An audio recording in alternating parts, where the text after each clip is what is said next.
আল্লাহ বলছে ওয়াকুদুহান নাস ওয়াল হিজারা, জাহান্নামের আগুন ধরামো মানুষ দিয়া আর পাথর দিয়া। আর জাহান্নাম বলতেছে আল্লাহ যত মানুষ তোমার পেট ভরে না আরো দাও, কিন্তু তোমার প্রেমিকের চোখের পানি দিও না। তোমার প্রেমিকের চোখের পানি যদি আমি জাহান্নামের মধ্যে পড়ে, আমি জাহান্নামের আগুনের পাওয়ার ধ্বংস হয়ে যাবে। তো বলুন আশিকের চোখের পানির দাম কম না বেশি? আরে বাবা শাহজালালের বাড়ি ছিল ইয়েমেন দেশে, গরু গোবিন্দ এমন ভাবে যন্ত্রণা দিয়েছে, বাবা শাহজালাল অস্ত্র নিয়ে আসে নাই, দিল থেকে একবার আল্লাহু আকবার বলছে, গরু গোবিন্দের বিল্ডিং ফেটে চুরমার হয়ে গেছে। তা আমরা সেই উত্তরসূরি।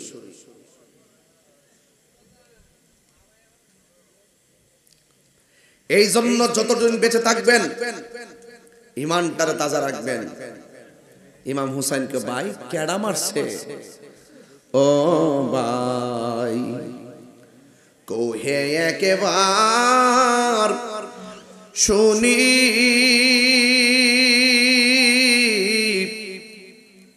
কে তোমারে খাওয়াইছে জহর, রাসূলের রানী রে, হায়রে আমার সোনার চন্দ্রমণি, হায়রে আমার সোনার চন্দ্রমণি। ছোট ভাই কই বড় ভাই রে, ও ভাই কেমনে যাওছো লিয়া,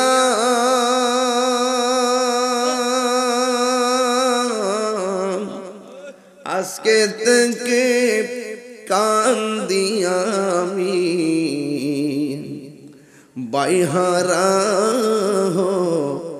ইয়ারে, হায়রে আমার সোনার চন্দ্রমণি। আল্লাহ বলে ও জিবরাইল, ও জিবরাইল যাও না রে চলিয়া,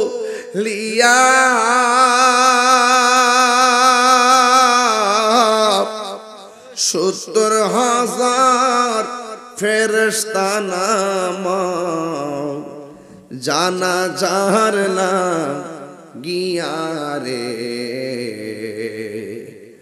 হায়রে আমার সোনার চন্দ্রমণি, হায়রে আমার সোনার চন্দ্রমণি। আকাশ কান্দে বাতাসে কান্দে, কান্দে দরিয়ার পানি,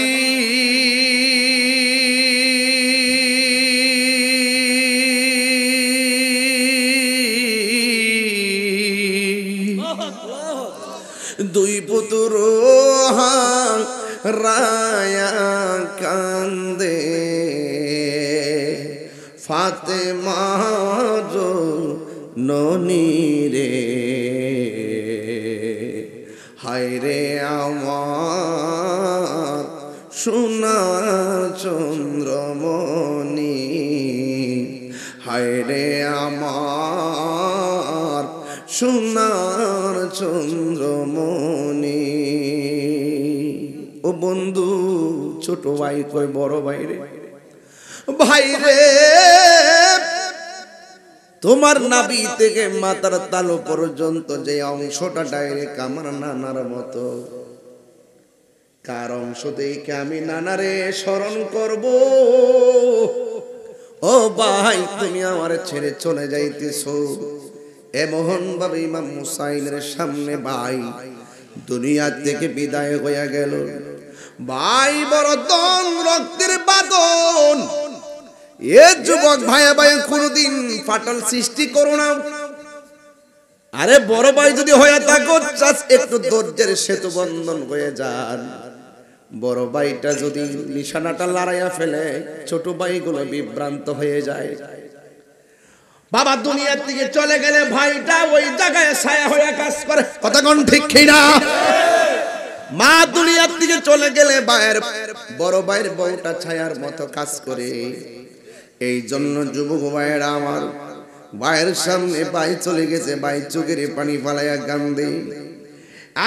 পৃথিবীর মানুষ এমন ভাবে নবীর আওলাদদেরকে শেষ করে দেওয়ার জন্য ষড়যন্ত্রের ছক এঁকেছে। ইমাম হুসাইন রাদিয়াল্লাহু তাআলা আনহু একা হয়ে গেল। নাই মাওলা আলী রাদিয়াল্লাহু তাআলা আনহু দুনিয়াতে নাই। খাতুনে জান্নাত মা ফাতেমা জোহরা রাদিয়াল্লাহু তাআলা আনহা দুনিয়াতে নাই। ইমাম হাসান চলে গেছে। ইমাম হুসাইন রাদিয়াল্লাহু তাআলা আনহু তিনি দাওয়াত পেয়েছেন, ওই কুফা নগরীতে যাবে। কিন্তু ইমাম হুসাইন রাদিয়াল্লাহু তাআলা আনহু যাওয়ার আগে মুরব্বিদেরকে নিয়ে পরামর্শ করে ডাক দিয়ে বলে, মুরব্বিরা, কুফা নগরী থেকে আমার কাছে চিঠি এসেছে। আপনারা মুরব্বিরা কি বলেন? মুরব্বিরা বলে, ও হুসাইন, আপনি যাবেন না। আমরা অতীত থেকে দেখেছি এদের মুখের ব্যবহার অনেক সুন্দর, তলোয়ারের ব্যবহার ভালো না। যাদের মুখের ভাষা সুন্দর, অন্তর ভালো না, এদেরকে কি বলে? আরো জোরে কোন কি বলে? এই মুনাফিক আমাদের সমাজে আছে না নাই? সবচাইতে ঘর ধ্বংস করে, বংশ ধ্বংস করে, সমাজ ধ্বংস করে, বাজার ধ্বংস করে একমাত্র মুনাফিক। কথা বলতে এই সমাজের ম্যাক্সিমাম মুনাফিক দেখবেন আপনার সামনে আপনার কথা, আরেক জায়গা থেকে আপনার বিরুদ্ধে কথা। আছে না নাই? মনে এরপর ইমাম হুসাইন বলেন, ঠিক আছে আমি যাব না, তবে যাওয়ার আগে একটা প্রতিনিধি পাঠাই। ইমাম মুসলিম রাদিয়াল্লাহু তাআলা আনহুকে ঠিক করা হলো। ইমাম মুসলিম রাদিয়াল্লাহু তাআলা আনহু এই দেশের অবস্থা বুঝতে যাবেন।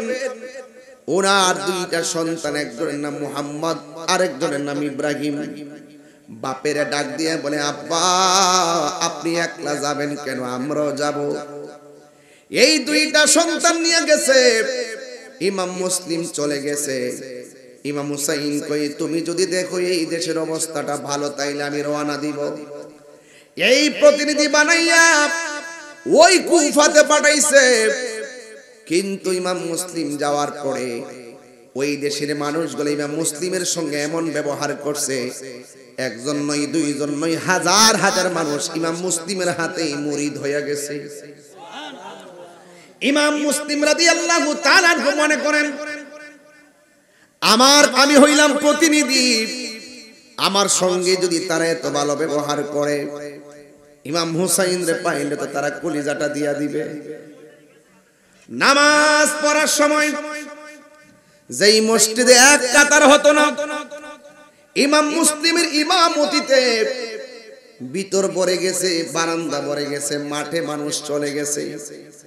ইমাম মুসলিম রাদিয়াল্লাহু তাআলা আনহু তো অনেক খুশি হইয়া রাতের বেলা চিঠি লিখছে। এই চিঠিটা ইমাম হুসাইন রাদিয়াল্লাহু তাআলা আনহুর কাছে পাঠিয়ে দিয়েছে। ওই চিঠির ভাষাটা এমন ছিল, ইয়া হুসাইন তালহানা, এ হুসাইন আপনি আসুন, আমার পাইয়া হাজার হাজার মানুষ আমার কাছে মুরিদ হয়ে গেছে, আপনারে পাইলে সময় আপনার কাছে মুরিদ হয়ে যাবে। যেই মাত্র চিঠিটা পাঠিয়ে দিছে, ওই প্রদেশের মধ্যে একজন গভর্নর ছিল, যার নাম ছিল ইবনে জিয়াদ। ইবনে জিয়াদ ঘোষণা করলো, নবীর আওলাদের পক্ষ থেকে প্রতিনিধি আসার পরে কারা কারা হাতের মধ্যে মুরিদ হইছস নাম দে। কে কে মুরিদ হইছস তাড়াতাড়ি কর। রাতের অন্ধকারের ভিতরে ইমাম মুসলিমের কাছের মুরিদগুলো বায়াতকে যদি প্রত্যাখ্যান না করে, আমি ইবনে জিয়াদের তলোয়ার থেকে তারা বাঁচতে পারবে না।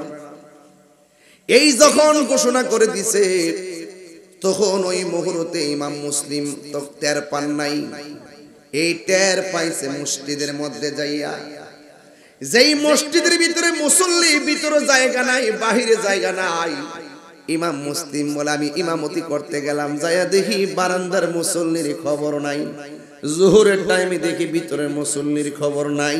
রাতের বেলা ঘুমায়া ঘুমায়া চিন্তা করে মুরব্বীরা যে কইছিল এদের মুখের ব্যবহার অনেক সুন্দর, তলোয়ারের ব্যবহার ভালো না, মনে হয় যেন এরা আমাদের সঙ্গে মুনাফিকি করতেছে। রাতের বেলা যখন মুসল্লি নাই, ওই দিক দিয়ে দুইজন ঘাতক ইমাম মুসলিমের ঘরের দরজার মধ্যে তলোয়ার নিয়ে দাঁড়ায় রয়েছে। ইমাম মুসলিম মনে মনে ভাবলেন, আমি সকালবেলা উঠে যেইভাবে হোক হুসাইনকে না করব দেশে আসার জন্য, যেই মাত্র এই চিন্তা কইরা ফজরের টাইমে মসজিদে না যাইয়া তিনি ইমাম হুসাইনের কাছে খবর পাঠানো ব্যস্ত হয়ে গেল। ওই মুহূর্তে ইমাম মুসলিমের গলার মধ্যে দুইটা ছুরি ধরলো। কোথায় যাও? কয় আমাকে তোমরা গলার ভিতরে ছুরি ধরলা কেন? তোমরা না গত রাত্রে আমার পিছনে মুক্তাদি ছিলাম, মুসল্লি ছিলাম।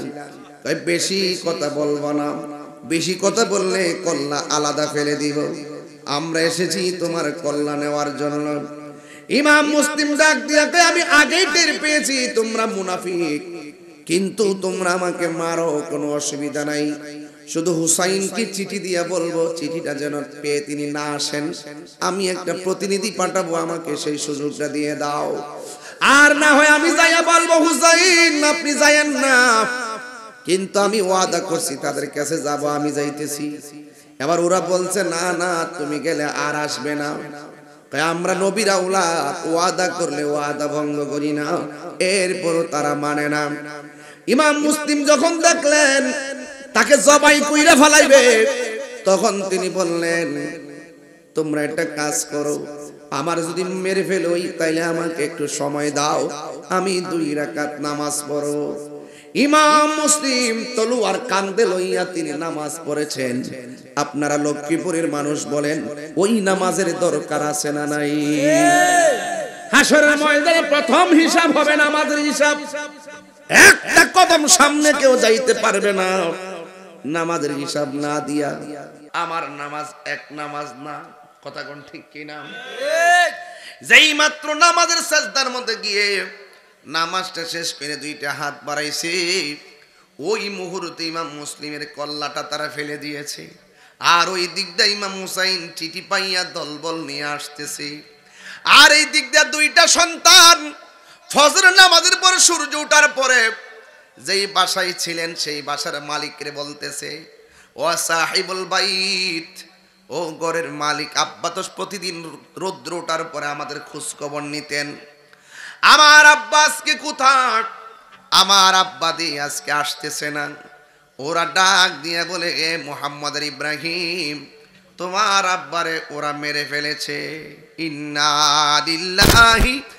ইমাম মুসলিম সেই দিকে একটা দৌড় মারছে, দৌড় মারার পরে ওই লোকটা ডাক দিয়া কয় তোমরা যদি মদিনায় যাইতে চাও সকালবেলা উটের কাফেলা যাবে, কাফেলার সঙ্গে তোমাদেরকে দিয়ে দিব। এবার ওই কাফেলার সঙ্গে তাদেরকে দিয়ে দিছে। সবাই উট দিয়া যায় মরুভূমির গরম বালির ভিতরে, ওই নূরের টুকরা মুহাম্মদ ইব্রাহিমের পা লাইগা পায়ের নিচে ঠসা পড়ে গেছে। মরুভূমির বালির ভিতরে তারা তৃষ্ণার্ত হয়ে গেছে। ছোট ভাইটা ডাক দিয়া বলে বড় ভাই গো,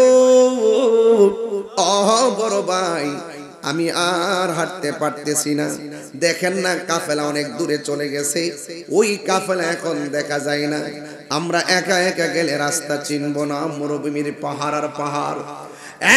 ভাই অনেক তৃষ্ণা লাগছে, যদি পারেন আমার একটু পানি দেন। এবার ইমাম ওই মুহাম্মদ ইব্রাহিম 2জন দেখতেছেন একটা মহিলা কূপের ভিতর থেকে পানি তুলতেছে, মহিলা মাথার নিচে ঢুকাইয়া বালতি দিয়া পানি তুলতেছে, আর মহিলা পানির নিচে তাকায়া দেখতেছে, পানির নিচে 2টা নূরের টুকরা দেখা যায়।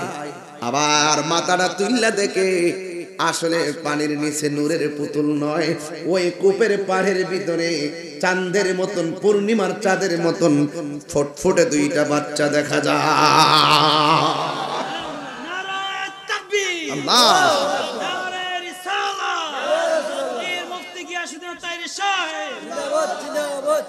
হায়রে ও লক্ষ্মীপুরে জীবনের বন্ধু। এখন বলবেন এত গভীর রজনীতে কেন আলোচনাটা তুললাম? আমি ইতিহাস মনে করাইতেছি ছোট্ট ছোট্ট পোলাপানগুলো রে, এরা ইতিহাস না জানলে লড়াই করবে কেমনে? জোরে কোন ঠিক কিনা? যুগে যুগে ঈমান ধ্বংস করার জন্য কিছু মানুষ সৃষ্টি হবে, কথা কোন ঠিক কিনা? এবার ছোট দুইটা বাচ্চা যখন পানির কুয়ার পাশে দাঁড়ায়া রইছে, ওই মুহূর্তে মহিলাটা ডাক দিয়ে কে, বাবা তোমার বাড়ি কোথায়, তোমার নাম কি? দেখেন ছোট বাচ্চা নাম কয় না, ছোট বাচ্চা নাম কয় না, নাম না কইয়া বলে আমার চিনবেন না, আমরা হইলাম মদিনার গোলাম।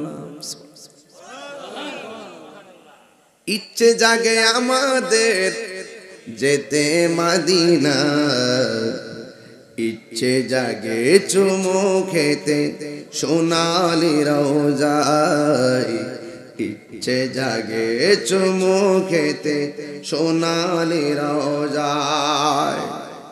সারা বছর অনেক উমরা করে, জিলহজ মাসে হাজিরা হজ পালন করে, সারা বছর অনেক উমরা করে, জিলহজ মাসে হাজিরা হজ পালন করে।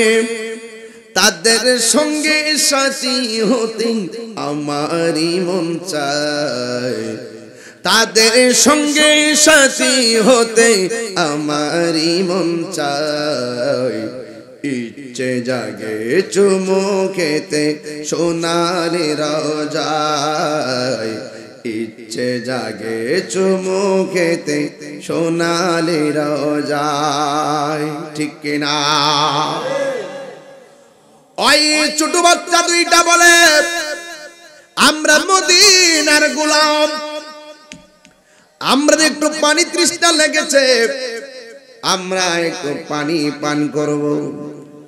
এবার তাদেরকে পানি পান করাইলো আর বলেছে আমরা মদিনায় যাব, একটু রাস্তা দেখায়া দেন। ওই মহিলা ডাক দিয়া বলে এখন মদিনার কাফেলা পাওয়া যাবে না, যদি মদিনায় যেতে চাও আমি যেই বাড়িতে থাকি সেই বাড়িতে তোমাকে নিয়ে যাই। সকালবেলা মদিনার কাফেলা দরায়া দিব, চিৎকার মেরে কি আল্লাহু আকবার বলা যাবে না। এই বৃষ্টি পড়ে, বৃষ্টি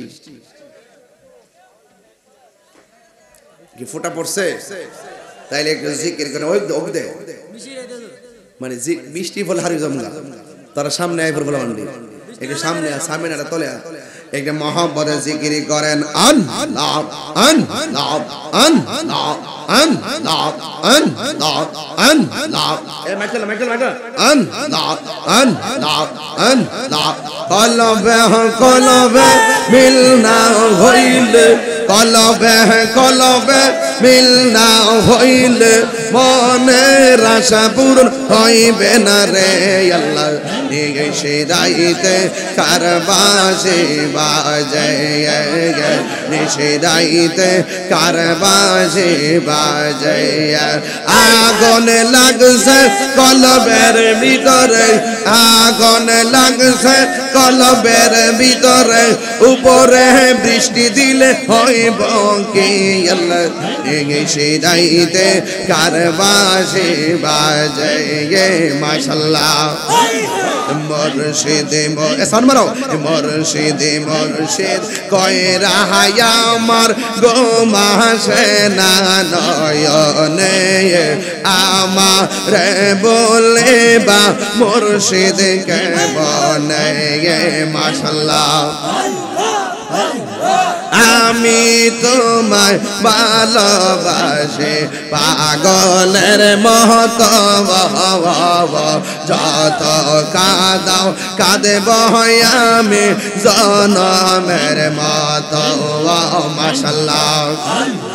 লোক সমাজে যেই যাব লোক ছাড়ব না প্রেম জীবনে, লোক সমাজ লোক সমাজে যে যাবলক ছাড়ব না প্রেম জীবনে আমার বলিবা মুর্শিদ কে মনে আল্লাহ আল্লাহ আছে কি আল্লাহ আল্লাহ আল্লাহ আল্লাহ আল্লাহ আল্লাহ আসবানা আল্লাহ আল্লাহ তোমরা গেব যাইবা আমার অন্তর বইরা কহিল আরে তোমরা গেব যাইবা আমার অন্তর বইরা কহিল আমি জানি গো দয়ালের নামে আছে কত জালা আমি জানি গো আমি বুঝি গো দয়ালের নামে আছে কত জালা মাশাআল্লাহ এই জগতে প্রেম করিয়া কের ইয়াসে বালা হাই গো কের ইয়াসে বালা মাশাআল্লাহ মুর্শিদ মুর্শিদ কইরা তাহিরি হইছে রে দেওয়ানা আমি জানি গো আমি বুঝি গো দয়ালের না আছে কত জালা আমার মুর্শিদ কেন বোঝে না আমার মুর্শিদ কেন বোঝে না তোরে আমি কত ভালোবাসি মাশাআল্লাহ আল্লাহ আল্লাহ দেখায়ার পেরে চলো দেখায়ার পেরে চলো মন কইরা ও দাসী তোরে আমি কত ভালোবাসি আমার মুর্শিদ কেন বোঝে না তোরে আমি কত ভালোবাসি মাশাআল্লাহ আল্লাহ আল্লাহ আল্লাহ এই ভাই শোনো ওয়াজ শেষ আমার মুর্শিদ কেন বোঝে না গো তোরে আমি কত ভালোবাসি মাশাআল্লাহ আমারে না দেখলে আমার ঘুরি রই না মনে গো হইয়া আমার জীবন রে মুর্শিদ তুই আমার আর জীবন মাশাআল্লাহ তোমার আমার ভালোবাসা জানে সর্বজবনে অন্ধ্র চোখের মনি তুমি সাথে হাজারো দনে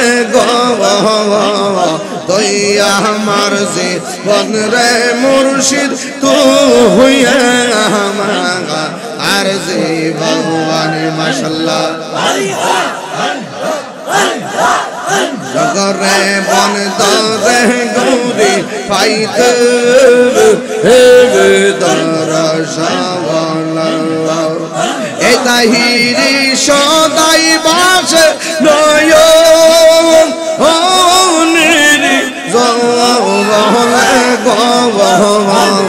তুই আমার জীবন রে মুর্শিদ তুই আমার আর জীবন তুই আমার জীবন রে মুর্শিদ তুই আমার আর জীবন ইয়া নবী